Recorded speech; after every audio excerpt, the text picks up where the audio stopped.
오늘 성탄절이기 때문에 성탄절 메시지를 전하도록 그렇게 하겠습니다. 오늘 본문에 보면은 천사들의 찬송이 나타나 있는데, 혹시 여러분들은 천사들이 노래 부르는 거 보셨습니까? 아마 천사들의 노래를 들은 분들은 별로 없을 거예요. 천사같이 부르는 사람들은 많이 있죠. 천사의 목소리로 아름답게 부르는 사람들이 있지만, 천사들이 직접 노래하는 것을 들은 사람들은 그렇게 많지 않을 것 같은데, 오늘 본문에 보면은 우리 예수님께서 탄생하시던 그 첫날 밤, 들판에서 양을 치던 목자들이 천사들이 나타나서 아름다운 목소리로 찬양하는 것을 듣게 되었습니다. 뭐라고 노래했을까요? 본문 14절에 보면은 천사들이 노래했던 그 찬송의 가사가 나와 있는데, 지극히 높은 곳에서는 하나님께 영광이요, 땅에서는 평화로다. 이 노래를 불렀습니다. 그런데 저는 이 말씀을 읽을 때마다 질문이 일어납니다. 정말 이 땅에는 평화가 있는가? 정말 이 땅에는 평화가 있는가? 그 질문이 일어난다 이 말이에요. 오히려 주님이 탄생하셨을 때 우리가 잘 아는 것처럼 헤롯이 베들레헴에 태어난 2살 아래 아기들을 다 죽이는 엄청난 죄악을 저지르면서 통곡과 눈물이 쏟아지는 그런 밤을 만들어냈습니다. 그리고 예수님이 탄생하신 이후로 나라와 나라가 이해관계로 전쟁을 벌이고, 또 과격한 테러리스트들이 또 많은 사람들을 죽이고, 또 심지어 종교의 차이로 전쟁이 일어나고, 가정에서도 남편과 아내가 서로 싸우고, 그리고 또 친구들끼리 싸우고, 이 세상에는 불화와 분쟁, 전쟁이 매일같이 일어나고 있는 것을 보게 되는 것입니다. 금년에도 성탄절이 이렇게 다가오고 있는데, 우리가 사는 세상은 지금도 러시아와 우크라이나가 싸우고 있고, 또 팔레스타인 땅에서는 유대인들과 회교도들이 지금 싸우고 있습니다. 그래서 세상은 평안하지 않은 것 같습니다. 어떤 면에서 평화보다는 두렵고 놀랄 만한 일들이 더 많은 것 같아요. 그렇지 않습니까? 사실 주님께서 이 세상에 오신 첫 번째 크리스마스 이후에 2000년 동안 이 세상은 한 번도 평화로운 상태를 유지해 본 적이 없어요. 아마 우리가 사는 세상은 주님이 이 세상에 다시 오실 때까지 절대로 평화스러운 세상이 될 수 없을 것이다. 전 그렇게 봅니다. 그렇다면은 천사들이 첫 번째 크리스마스에 그 한밤중에 노래했던 주제, 땅에서는 평화로다, 이건 무슨 뜻이겠습니까? 평화는 어디에 있습니까? 오늘 본문 11절에 보면은 천사들이 말하기를, 오늘날 다윗의 동네에 너희를 위하여 구주가 나셨으니 곧 그리스도 주시니라, 그렇게 말씀을 전했는데, 저는 이 말씀을 보면서 사람들이 평화를 누리게 된다면 그 근거가 무엇일까? 사람들이 평화를 정말 누릴 수 있다면 그 근거는, 파운데이션은 뭔가? 오늘 이 말씀이 보여주고 있다고 생각이 됩니다. 여러분들, 이 세상의 평화는 정치인이 줄 수 없습니다. 어떤 시스템이 줄 수 있는 것도 아닙니다. 오직 다윗의 동네에서 태어나신 평화의 왕만이 우리에게 평화를 주실 수 있는데 오늘 저와 여러분들이 이런 평화를 누리시기를 간절히 바랍니다. 요한복음 14장 27절 우리가 이미 요한복음 강해를 통해 묵상을 했습니다마는 우리 주님께서 제자들에게 그렇게 말씀하셨습니다. 평안을 너희에게 끼치노니 곧 나의 평안을 너희에게 주노라 그렇게 말씀하시면서 내가 너희에게 주는 이 평안은 세상이 주는 것과 같지 않다 그렇게 말씀하셨습니다. 그렇기 때문에 저는 이 세상에서 사람들이 진정한 평안을 누리기를 원한다면은 평화회담을 많이 한다고 평화가 있는 거 아니에요. 예수님께서 이 세상에 오셨는데 평화의 왕으로 오셨는데 그 예수님을 영접할 때에 우리에게 평화가 임하게 된다. 저는 그렇게 믿습니다. 여러분들 주님께서 이 세상에 오셨을 때 천사들이 이 땅에는 평화가 있다고 그러는데 왜 평화가 없는가? 많은 사람들이 질문하고 있습니다. 왜 평화는 사라져 있고 전쟁이 넘쳐나는가? 그런 질문을 하고 있습니다. 그러나 오늘 이 천사들의 메시지는 무엇을 말하냐 하면은 평화의 왕으로 오신 그 예수님을 영접한 곳에 또 평화의 주님을 영접한 그 사람은 전쟁이 일어나는 한복판에서도 평화를 누릴 수 있다. 지금 그 메시지를 전하고 있는 것입니다. 여러분들 이 세상이 아무리 요란하고 시끄럽고 문제가 많아도 나를 위해 오신 이 예수님을 나의 주님으로 평화의 주님으로 영접한다면 그 시끄럽고 복잡한 세상 한복판에서도 우리는 평안을 누릴 수 있다. 그 얘기입니다. 여러분들 제가 분명히 말씀드립니다. 우리가 사는 세상은 결코 평안하지 않습니다. 오히려 날이 가면 갈수록 이 세상에는 우리가 점점 더 보고 싶지 않은 일들이 많이 일어나게 될 것입니다. 왜 그렇습니까? 여러분들이 마태복음 24장 7절에 보면은 우리 예수님께서 직접 말씀하셨어요. 주님의 재림이, 주님이 이 세상에 다시 오시는 재림이 가까이 올수록, 다시 말하면 마지막 때가 가까이 올수록 이 세상에는 어떤 일이 일어나느냐?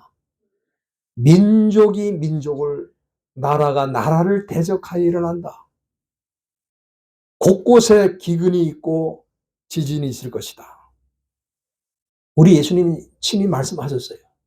그러니까 종말이 가까이 올수록 이 세상에는 나쁜 뉴스로 좋지 않은 소식으로 점점 더 가득 차게 되고 더 많은 문제들이 일어나고 상상할 수 없는 방식의 전쟁이 일어날 수 있다 하는 것을 우리에게 보여주신 것입니다. 다시 말하면 세상 끝이 임박할수록 전쟁은 점점 줄어드는 게 아니고 전쟁은 더 새로운 형태로 늘어나게 될 것이다. 그 말씀하신 거예요. 여러분들 이 시대는 전쟁도 다양합니다. 여러분들 혹시 제5세대 전쟁이라는 말 들어보셨어요? Fifth Generation Warfare라고 하는 말이 있어요. 제5의 전쟁이라고 하는. 아마 이 용어를 들어보신 분도 있고 그렇지 않은 분들이 더 많을 것 같은데 이 제5의 전쟁이 지금 일어나고 있다는 거예요. 지금 우리가 살고 있는 이 시대는. 그럼 제5의 전쟁은 뭐냐? 이거는 무기로 싸우는 게 아니에요. 총으로 싸우고 칼로 싸우고 탱크로 싸우고 전투기로 폭격하고 이런 전쟁이 아닙니다. 이 제5의 전쟁은 AI, 인공지능으로 싸우고 또 misinformation, 이 뭡니까? 가짜 뉴스로 전쟁을 벌이고, 또 사이버 어택, 우리가 인터넷으로 온 세상이 지금 연결돼 있잖아요. 거기에 들어가서 사이버 어택을 해가지고 전쟁을 한다 이 말이에요. 이 제5의 전쟁은 특징이 몇 가지 있어요. 어떤 특징이냐면, 첫째는 전쟁터가 따로 없다. 지금 우크라이나와 러시아가 지금 싸우고 있잖아요. 팔레스타인에서 유대인들과 회교인들이 싸우고 있잖아요. 그 전쟁터가 있잖아요, 그거는. 그런데 이제 앞으로 전개되는 전쟁은 뭐예요? 전쟁터가 없어요. 지구촌 전체가 전쟁터입니다. 그러니까 얼마나 무서워요. 전쟁이 일부 지역에만 있는 게 아니라 온 세상에 지금 전쟁이 가능하다. 그 얘기고, 두 번째는 누구나 이 전쟁의 대상이 될 수 있다는 거예요. 제5의 전쟁은 따로 적이 없습니다. 교수와 학생이 서로 전쟁을 하고, 부모와 자녀가 서로 전쟁을 하고, 내가 한 번도 본 일이 없는 사람하고 나하고 지금 적이 돼 있어요. 제5의 전쟁터에서는 특정한 적이 따로 없어요. 누구나 적이 될 수 있어요. 그리고 세 번째는 이 전쟁은 눈에 잘 보이질 않습니다. 내가 지금 전쟁에 있는지 그렇지 않은지 잘 모르는데, 가만 생각해 보니까 지금 내가 지금 전쟁터에 들어가 있어요. 그걸 못 느끼는 거예요, 지금 사람들이. 그리고 이 전쟁터에는 사실은 보이지 않는 세력, 다시 말하면 사탄이 개입돼 있다. 그래서 여러분들이 지금 우크라이나의 전쟁 때문에 염려를 하고, 또 팔레스타인 지역의 전쟁 때문에 염려를 하는데, 진짜 염려해야 되는 전쟁은 뭐냐? 그건 눈에 보이잖아요. 눈에 보이지 않는 전쟁. 제5의 전쟁이 지금 전 세계 진행형으로 지금 되어 있다는 거예요. 여러분 한번 생각해 보세요.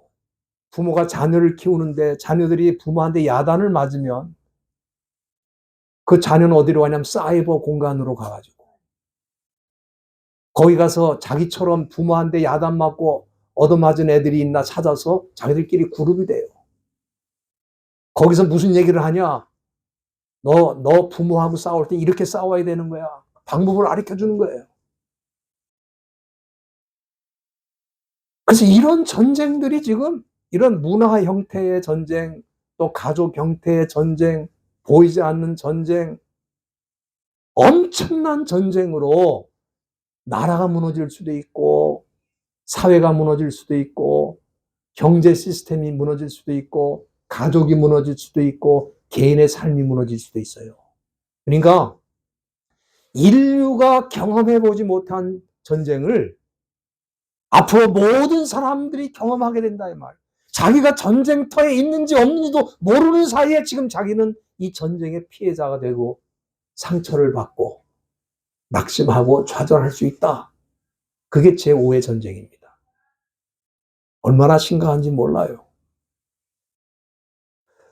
우리가 만일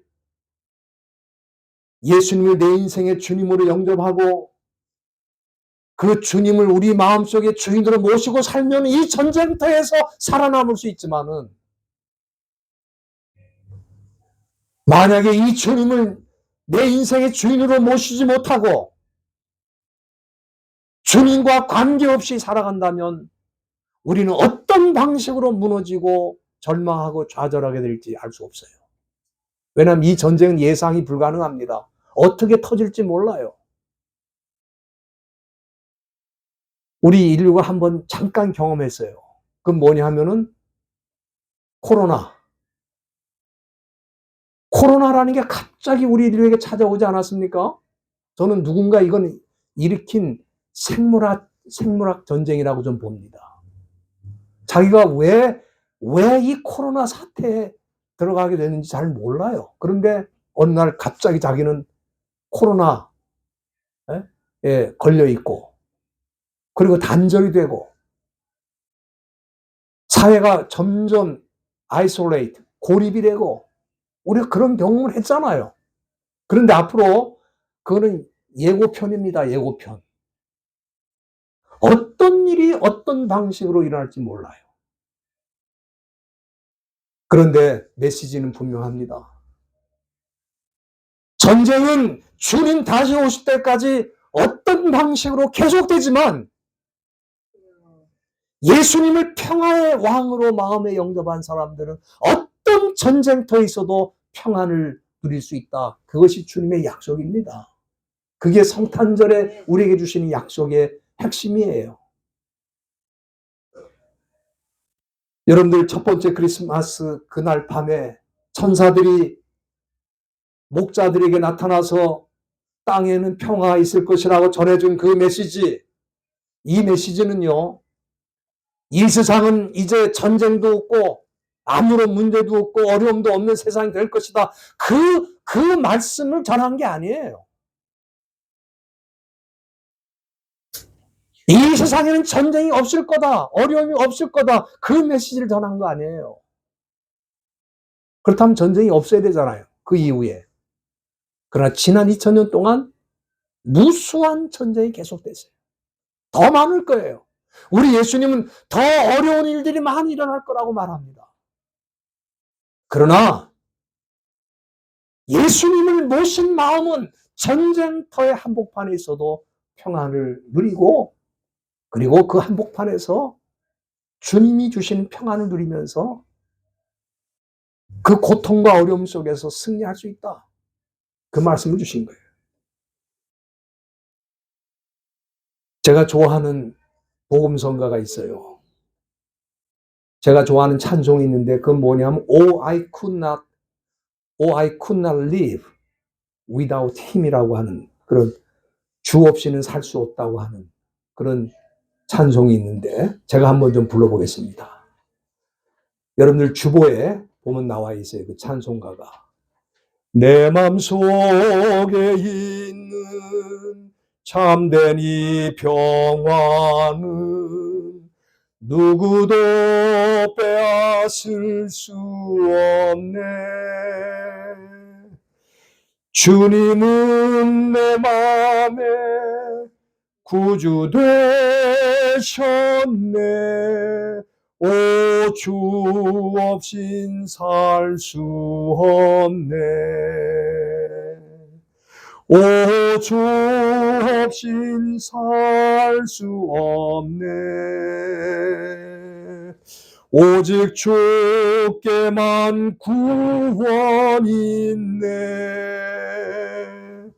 주님 없는 세상 평화 없네. 오, 주 없인 살 수 없네. 평화 없는 세상 고통과 싸움뿐, 사람들은 무서웠더네. 평화의 왕이 다시 올 때까지 죄와 전쟁은 끝이 없네. 여기 이 노래 가사를 쓰신 분도 그렇게 말하고 있습니다. 예? 평화의 왕, 우리 예수님이 다시 오실 때까지는 이 세상에는 죄와 전쟁이 끝이 없다. 저도 그렇게 생각해요. 그러니까 우리 주님이 평화의 주님으로 오셨기 때문에 이 세상은 평화만 있고 전쟁도 없고 어려움도 없고 고통도 없고, 그거는 우리 주님 말씀하신 게 아니에요. 우리 주님은 오히려 전쟁이 더 많아질 것이다. 내가 다시 올 때까지는 더 많아질 것이다. 그러면 땅에서는 평화라는 게 뭔가?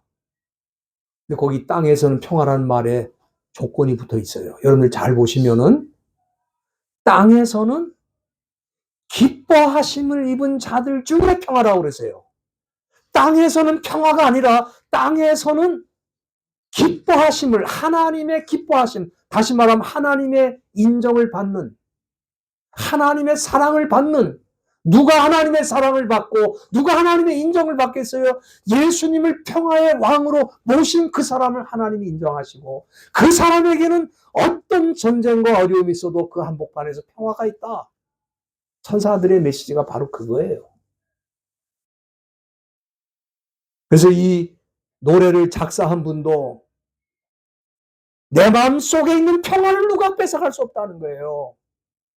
평화는 언제든지 사라질 수 있습니다. 정치적인 평화, 경제적인 평화, 사회적인 평화 언제든지 무너지고 없어질 수 있어요. 그러나 그런 전쟁이 일어나도 내 마음속에 있는 평화는 뺏어갈 수 없다. 왜? 그 평화는 주님이 주셨고 주님을 믿는 사람이 누릴 수 있는 평화이기 때문이다. 정말 중요한 말씀입니다. 성탄절은 그렇기 때문에 주님 안에서 주님과 함께 누리는 평화의 시대라, 계절이라 그렇게 말할 수 있습니다. 그동안 우리가 평화를 누리지 못했다면 여러분들이 이 세상 살면서 또는 가정에서 공동체에서 평화를 누리지 못했다면 그것은 예수님에게 문제가 있는 게 아니에요. 그것은 나에게 문제가 있는 거예요. 내가 주님을 내 인생의 주인으로 모시지 못했기 때문에 우리는 여전히 불안과 공포 속에서 사는 거예요. 그렇기 때문에 이번 성탄절에는 평화의 주님을 여러분들 마음에 모실 수 있기를 간절히 바랍니다. 예? 아무도 찾아오지 않아도 괜찮아요. 그 누구도 나에게 선물 주지 않아도 괜찮습니다. 그러나 주님을 모신 마음엔 평화가 있기 때문에 상관없어요. 우리가 평화를 누리는 사람이 되었다면 우리는 어떤 사람이 될 것입니까? 저는 그렇게 생각합니다. 우리가 주님 안에서 평화의 삶을 누리고 있다면 이 평화를 다른 사람에게도 전해야 된다. 저는 그렇게 생각합니다. 이사야 52장 7절에 보면은 좋은 소식을 가져오며 평화를 공포하며 복된 소식을 가져오는 자의 발이 아름답다 그랬어요. 여러분들 발이 그렇게 아름답지 않죠? 발은 냄새 납니다. 그러나 발이 아름다울 때가 있어요. 그 발로 걸어서 누구에겐가 좋은 소식을 전할 때, 평화의 소식을 전할 때 그 발이 아름답다. 여러분들 지금 우리가 접하고 있는 뉴스는 뭡니까? 거의 대부분 안 좋은 뉴스야. 한국에서도 안 좋은 뉴스, 미국에서도 안 좋은 뉴스.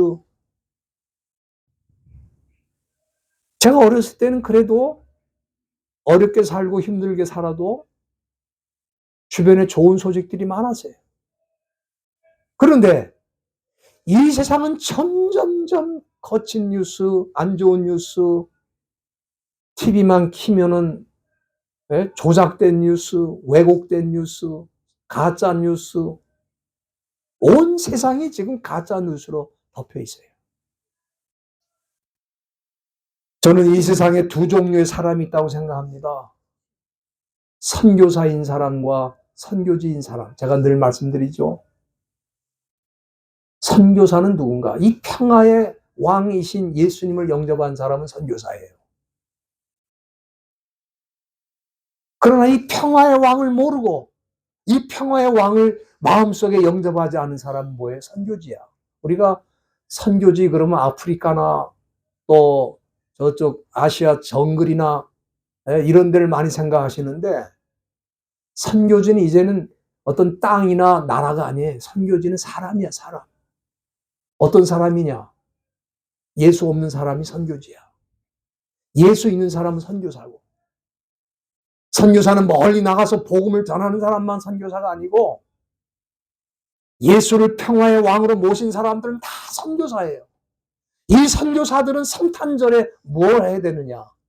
평화의 왕으로 오신 예수님을 다른 사람에게 전해서 고통과 괴로움 속에 살고 있는 사람들이 예수님 안에서 평화를 누리도록 우리는 안내하고 도움을 줘야 된다. 이것이 우리가 성탄절에 해야 될 일이에요.